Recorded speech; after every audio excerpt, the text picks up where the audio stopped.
Welcome to Madame Raven's. This way to the library. She's been expecting you.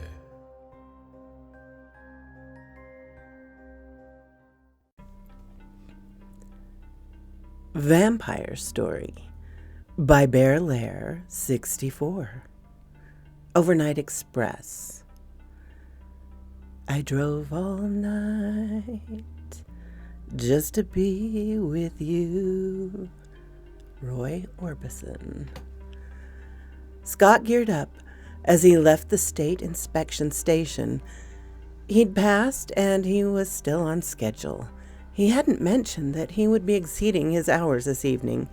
He'd be alert. Always plenty of energy drinks. Always plenty of energy drinks. Always plenty of energy drinks. Shh.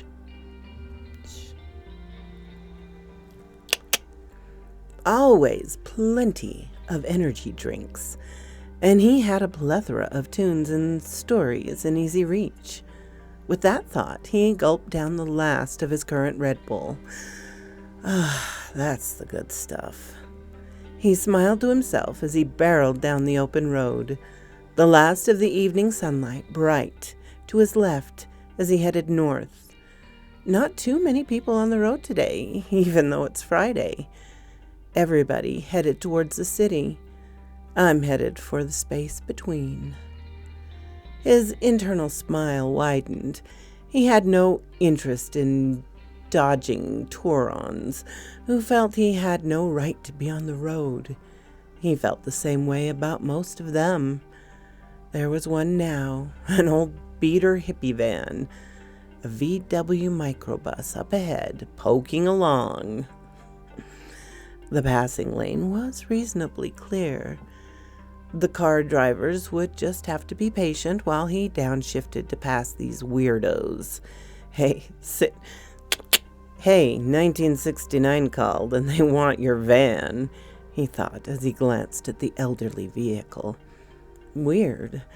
The windows are all darkened. It was in pretty good shape for its age, like it was only a few years old. Someone had obviously worked hard to maintain or restore it. They definitely had kept it somewhere out of the weather. Uh-oh, his expression soured. They're speeding up to keep me from passing. Jerks. He accelerated as he gained once more and began to pass them. They suddenly slowed. WTF. Crap. He noticed the state trooper far too late. Maybe he could use honesty and a little pity to weasel out of the citation. August 14th, 1969. Are we ever going to get there? Wanda whined from the back seat. We won't be able to get in and find a camping space. Weasel, who was high and driving, wobbled his head. Like no probs, Wan. We have the van. All we have to do is find a place to park. That'll be our camp. Raisin was all but passed out on the back seat beside Wanda, but Daffodil, who sat beside him in the front passenger seat, was all too awake and alert. Weasel, the point is that we may have to park a long way from the festival. Like, we don't want to have to hike for miles to get to the stages. Plus, we're almost out of food, thanks to someone having the case of the munchies. Weasel gave a guilty chuckle. Look, I think it's real close now. We're in New York State. It's already dark. We may miss it. Maybe we should park until daylight, man. The argument continued for a while, never heated, just whining from tired young people and the assurance of the very stoned. Eventually, Weasel gave his ultimatum. Look, if anyone else wants to drive, that's fine, but I need some food and some sleep. Like, real soon, or we're all gonna crash. physically and metaphorically. He sniggered at his own weak humor. Present day. Weasel slowed the van and allowed the big truck to pass. He pulled into the next driveway, a small filling station, and watched the big rig pull over onto the shoulder. He glanced at his companions. Daffodil, Raisin, Wanda. Do you think the sun's low enough for a little snack time? I feel like having some pork. What do you say? Should we go back to his little hidey hole and use the pullover area to play damsel in distress? You up for that, Daffodil? His companions were all sluggish at this early hour, but Daffodil favored him with her grim and creepy smile in her terrifyingly gaunt face. Of course, my love. Wanda dear, would you please hand me my big hat? Nope, right at all. The trucker sucked it up like a bitch. Highway Patrolman Trueo thought to himself he'd never say it out loud since his in-car and body recorder captures audio as well as video. Makes it hard to talk to these a-holes like they deserve. He internally grouched. Time was, they would get an ass chewing with their citation. He didn't really care much. He would scratch out citations for a few more speeders, then grab a bite before the drunks started wobbling their way home. Typical work day. Make a little money for the state, make a few drivers pay a little more in taxes, and get the drivers to be conscientious about public safety. At least they'd be cautious and slow down for a few miles. Someone had to do it, right? Otherwise, people might start thinking they could just speed anytime they liked. As he approached the little pullover area he normally used as his hunting stand, he noted an antique-looking van in his space. A woman in a large hat waved to him. It had gotten shady as the sun sank behind the tree line, and the early dusk of the wooded rural highway settled forward full-on night. It was hard to make out details until he drew closer. Skinny and pale, he thought. Modern-day hippie or maybe older. Giant sunglasses. Probably an old chick. His mood soured. No tail to chase, and I'll probably have to call for a tow for the POS van. So much for more tickets. He stepped out and greeted the woman.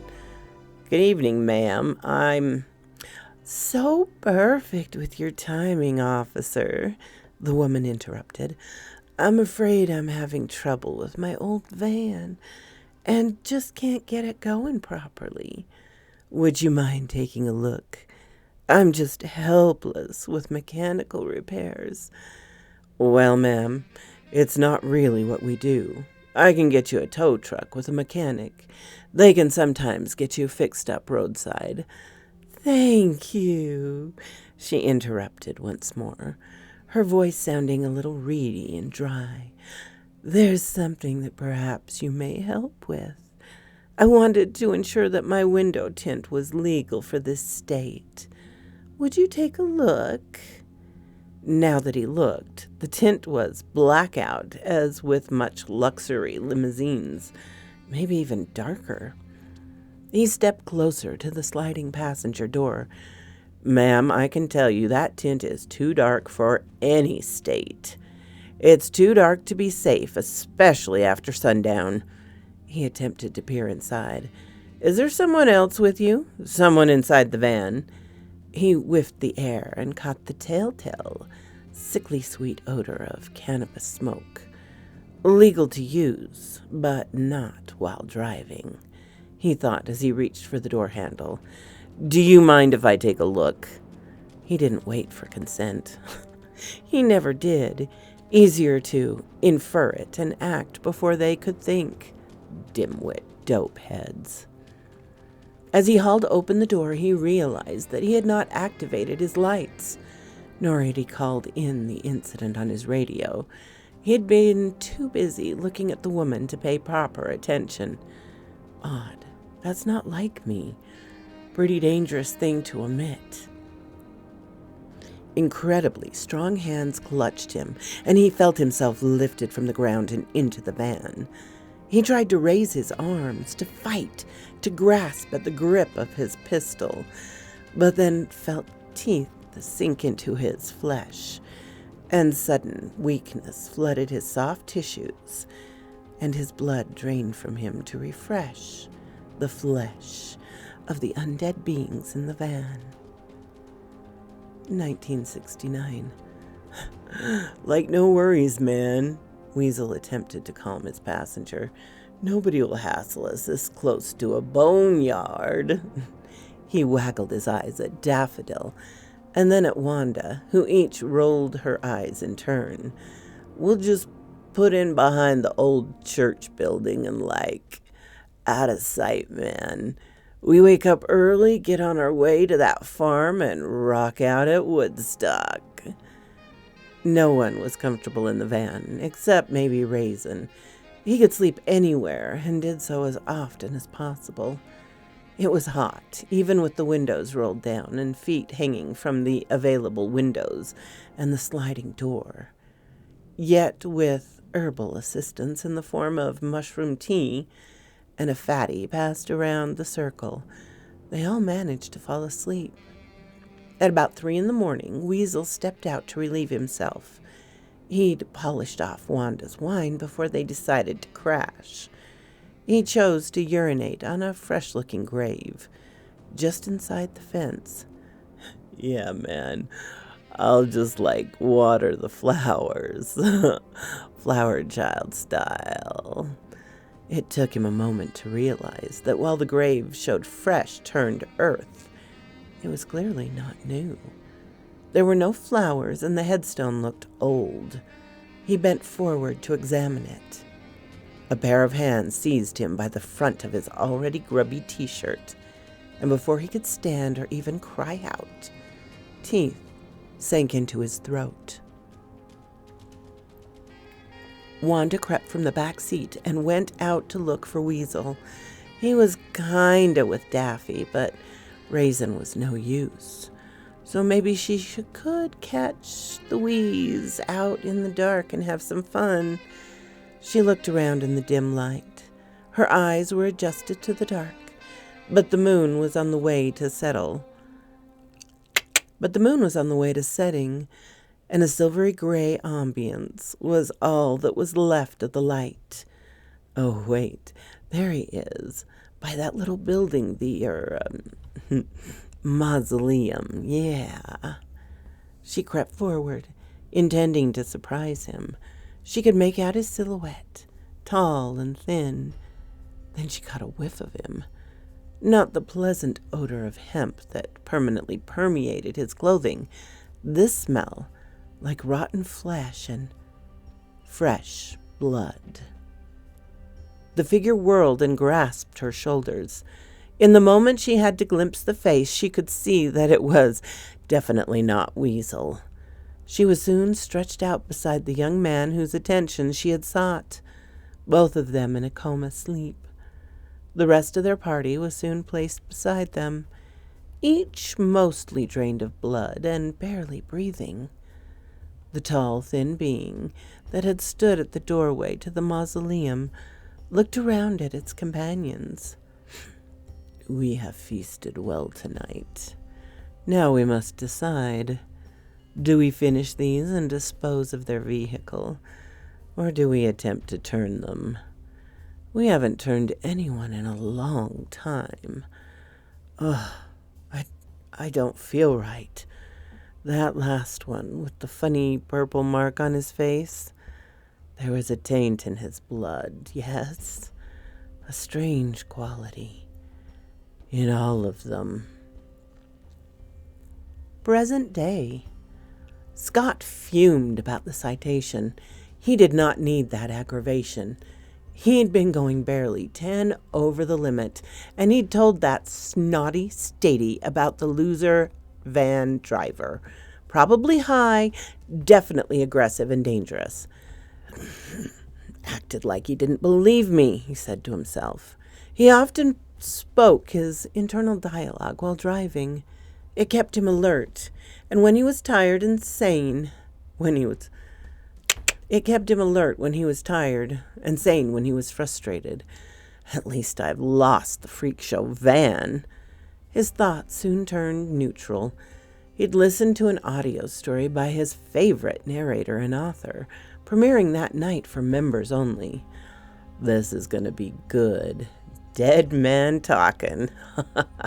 Help me forget my troubles. Hashtag Team Fear. About an hour later, he listened to the rap by the narrator and agreed with his assessment of wow, stated several times. Night had arrived a while back, and the traffic had thinned considerably. This is when it got tough. Not much to do to get the rig down the road, so he had to seek directions. He was still pretty wound up about the story he'd heard. It had been about lonely places and dark nights, creepy things out in the dark with a hunger for human flesh. The storyteller was particularly on his game this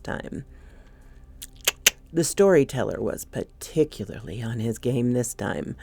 Gave him chills. He saw dim yellow headlights appear in his side mirror and a dark, boxy outline of an old van. Can't be. They should have been way ahead of me and I haven't passed them. Maybe they stopped somewhere? Still weird.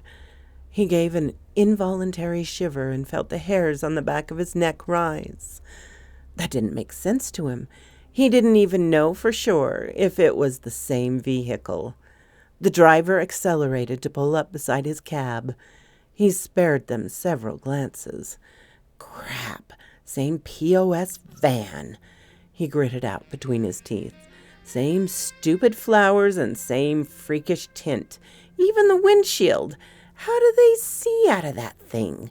Especially in the dark. He slowed slightly. The other driver matched his speed. He accelerated, but was careful this time to stay no more than 10 miles an hour over the limit. Still, the other driver matched him. This time the van driver seemed to anticipate his every move. Fine. Maybe a little encouragement to drive friendly. He started to drift over into the passing lane to try and force the other driver to either pass or fall behind him. The van drifted to the shoulder, but continued to match his speed. Okay, have it your way, he said. Reached over and fished out an empty glass bottle. He liked to drink the Mexican Cokes from them. The glass made it taste cleaner than did plastic containers. Besides, it gave him ammo for just such an occasion. He downshifted and accelerated as fast as his engine would allow and gained a few feet on the van, then tossed the bottle out of the window. It crashed satisfyingly into the darkened windshield. Take that, butthole. I gotta do that again. Take that, butthole, he screeched triumphantly as the van dropped back into his blind spot. Not even any evidence, just broken glass everywhere. He laughed. He laughed and felt better than he had before the ticketing. He checked his mirrors and slowed slightly. Still nothing. Then a thump on the rear door of the trailer. Did he hit my trailer? He angrily began to engine brake and hoped that the noise and sudden slowing would put off the idiots. The trailer wobbled and he saw it drift alarmingly towards his driver's side window. He steered out of it and regained control. He heard another lighter thump, but this time he could see the van on his driver's side corner, as ever matching his speed. It was slightly behind him, though, just a few feet. He swerved suddenly and completely into the passing lane and applied his regular brakes. Hard. The tires skid and screeched, and the trailer started to drift, this time towards the cruise lane. Ha! Bet you can't match that, he shouted in maniacal glee. When he was sure that he was back in control and could safely do it, he checked his mirrors. There was no one, nothing behind him. Did they crash? He shook his head and shrugged. Who cares? I got places to go before daybreak. 1969. I don't feel so good, Wanda whined. Was there something extra in the shrooms? She nudged Raisin, who had supplied the aforementioned illicit substance. Nah, man, very basic blend. Raisin, at last awake, said hoarsely. He remained flat on his back beside a weird old grave that was covered in concrete. Weasel and Daffodil both sat up, each propping each other from the sides as they leaned their backs against a headstone. Dude, I don't feel right, Weasel chimed in. Like all weak and stuff. Trippy. He shook his head as if to clear his thoughts, then clutched at it as if to keep it from spinning. Hey, we gotta get going. We're missing the festival. The sun had definitely risen, yet it took them nearly a half an hour to get up and shake off the effects of the previous night's indulgences. Daffodil looked sad and frightened all at once. Raisin, you should get rid of those mushrooms, man. I think we've all had a bad trip.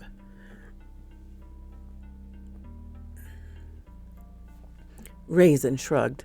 Whatever. Hey, it's just me, or is it freaky that most of the graves here are covered in cement or big rocks? He shuddered as he gaped and stared around him in the glory of his hangover. Weasel nodded. Yeah, definitely a freak show. I didn't even know how we got here, or where here is. We need to find some people or a town name that we can use with the map. Definitely got to get out of this place if it's the last thing we ever do. Wanda shivered. Did you have to say it like that? I can't believe we made it. Woodstock! Daffodil gushed. Her friends joined her. Yet a few hours later, none of them felt up to partying. They'd all gone sluggish. They stayed that way until dusk. You know, Daffy said to the others, I haven't been hungry like all day, but now I'm like famished. Got a weird craving, though. I want meat. Extra rare. She looked thoughtful for a moment. Freaky. I don't eat meat. It's like cruel, you know? Wanda nodded. Yeah, me too. I'd blame Raisin shrooms, but that was like last night. Raisin looked around in his typical dazed fashion. I never knew so many hippies could smell so good. It's like they're pastries at a bakery or pigs at a slaughterhouse. Scott smiled thoughtfully as his other favorite storyteller finished a classic horror tale. Madame Raven had a wonderfully engaging voice that fit the mood of the tale. Classics are classic for a reason, he thought, in satisfaction. The hills and trees and occasionally open farmlands and pastures blurred by in the bright moonlight to either side. He hadn't seen another car for nearly a half hour.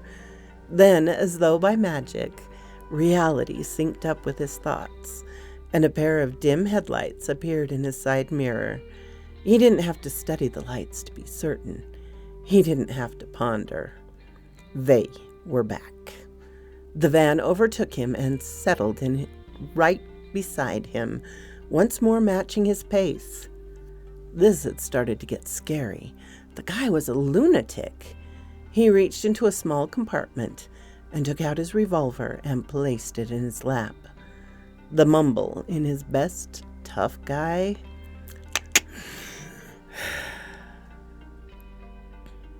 then mumbled in his best movie tough guy voice, "Mess with the bull, you get the horns, Mr. Psycho."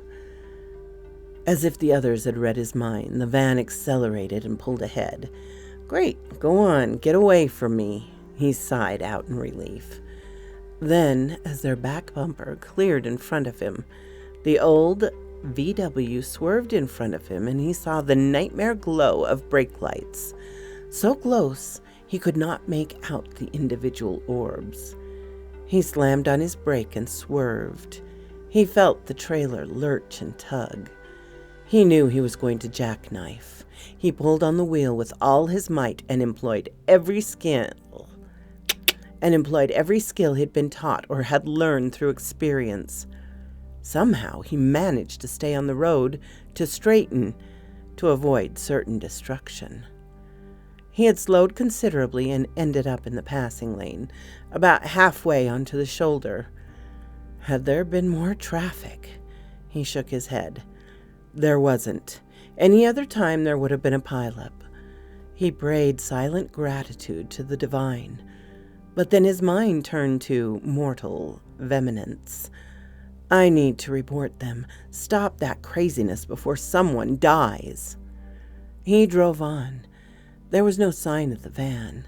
He'd lost track while trying to save himself from crashing.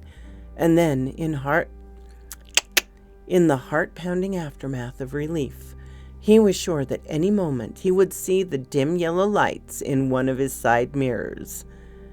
He considered stopping in the next town, but he needed to get this load in on time. No way, just gotta keep going, he encouraged himself as he again pushed the speed limit and rolled into the empty darkness. Almost there, he murmured as he cleared the latest wide spot in the road township. He was still in a rural area, but he knew that daylight would arrive soon, and he would reach the suburbs where his delivery was scheduled. He passed a rest stop. Yeah, don't put those in the boonies where we need 'em, he griped to the early morning dark and the non-existent state officials in his cab. He saw hazard lights flashing up ahead, just off the highway. He slowed and pulled over to the passing lane to give them some space as he blasted by.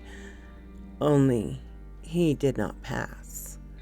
The van, pulled out into the highway and quickly matched speed with him. This time they were on his passenger side. Harder to see, but the top of the van was visible from his vantage.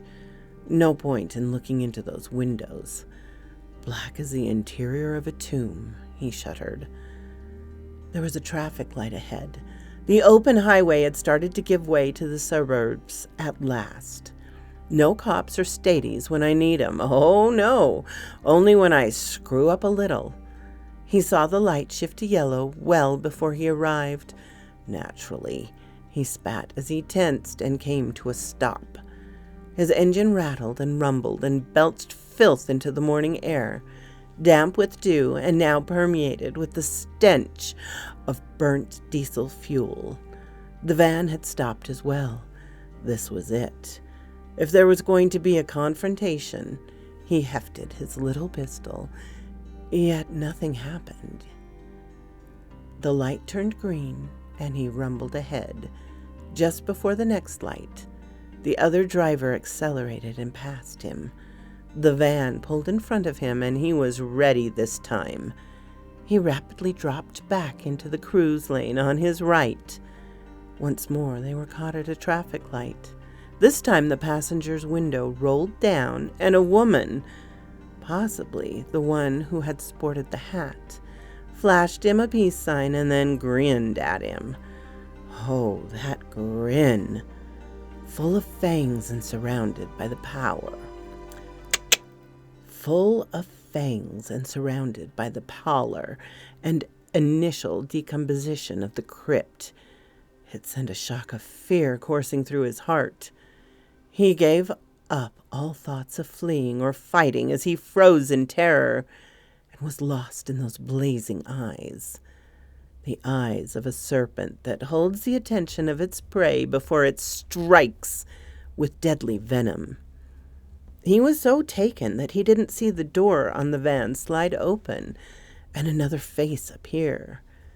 It was a darker shade of deathly gray than the woman's, and sported a small purple blob on the right cheek.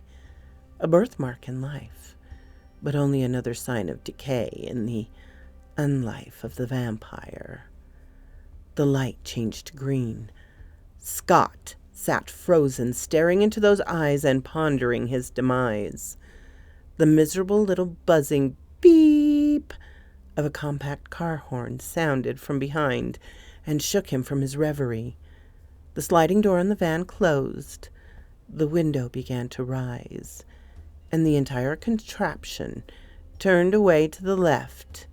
The dim lights faded quickly from view, fleeing the gray dawn that had begun to lighten the world from the opposite direction. "Stady's waiting to see you," the gate guard at his destination warned. "Didn't say why." Scott nodded and thanked the older woman in the golf shirt and ball cap. He had no idea why the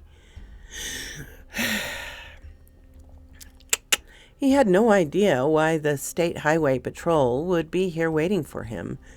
Maybe someone had reported the crazy van people. Wonder why I forgot to do that. Normally it's the first thing I'd do. He pondered his lapse as he crept into the lot and back to the appropriate dock. "Sir," one of the very serious officers said to him, "please step out of the cab and keep your hands visible." Scott, of course, complied. These guys had their hands on their pistols. The fact that they were two surprised him. They normally worked solo. The lead one spoke again. "Sir, did the inspector place a band on your trailer door after they checked your load?" "Yes, sir. Still sealed," Scott confirmed. "Can you tell me what this is all about?" "Sir, what can you tell me about the traffic stop just after your inspection?" "Well, I got a ticket. I put the printout on my clipboard. I can get it if you like." Scott turned slightly towards the cab of his truck. "Don't move," the other officer stated firmly. Scott had noted that he looked particularly unhappy. Probably on overtime. I'm pretty tired myself, he thought. Kinda young, maybe a nervous rookie. A third state police vehicle arrived, and the driver and a man who was clearly the supervisor exited and approached them. Regular pig party. Scott had to suppress a nervous laugh. Something was going on. Likely they suspected he was transporting something illegal. No way, jerks. It's clean, but hey, take your time. I'm a lawsuit waiting to be filed. One of the officers took him over near where their cars were parked, but in view of the other officers. They checked around and did some photos of the back and end of the trailer. "Hey, officer, there may be a little damage on the back end. There was this aggressive driver in one of those old hippie vans." Scott told him the story. He listened and asked a few questions, principally why Scott hadn't reported the incident. I don't know. I normally would. It's in our rules." This is going to sound crazy, but I felt like my mind was fuzzy. I don't know, he finished lamely. The highway officer nodded. "Were you taking anything?" Scott shook his head. "No, sir. I drank a bunch of energy drinks, and, well, I was a little over on straight hours driven." About that time, the supervisor and his driver approached. "Mr. Wilson, we're placing you under arrest." Scott looked at the man, stunned, and gaped. What? His inquiry turned into a squawk as the first two officers with whom he had spoken gripped his arms and placed him in handcuffs. The supervisor looked at him with disgust. "Capital murder of a peace officer. The body of the highway patrol officer who cited you is in the trailer." The seal from the inspection station was broken. Before you say anything, we have to cover your rights." Scott Wilson looked around in shock as the state police car left the lot. He gaped and stared bug-eyed in confusion and fear. The handcuffs chafed, and of course, as soon as they were double-locked, he had to pee. "Twilight Zone," he murmured to himself. As the supervisor watched him go, a van arrived. A crime scene processing crew. Hours later, the head of the crew spoke with Captain Biles and Colonel Walters. "Weird, almost no blood in the body. What looks like bites in 4 different places, all over major arteries, like lamprey bites. This guy Wilson is a freak of nature. Definitely murdered elsewhere and then placed in the trailer. He must have had a mental issue, surely. He would know that the dock crew would see the body. It was just tossed." Okay, because too loud is too loud.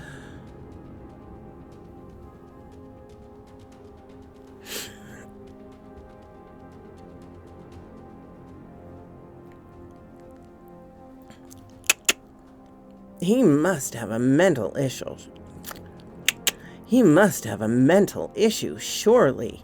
He would know that the dock crew would see the body. It was just tossed onto the cargo like a sack. Guess he was going to have them break the inspection seal.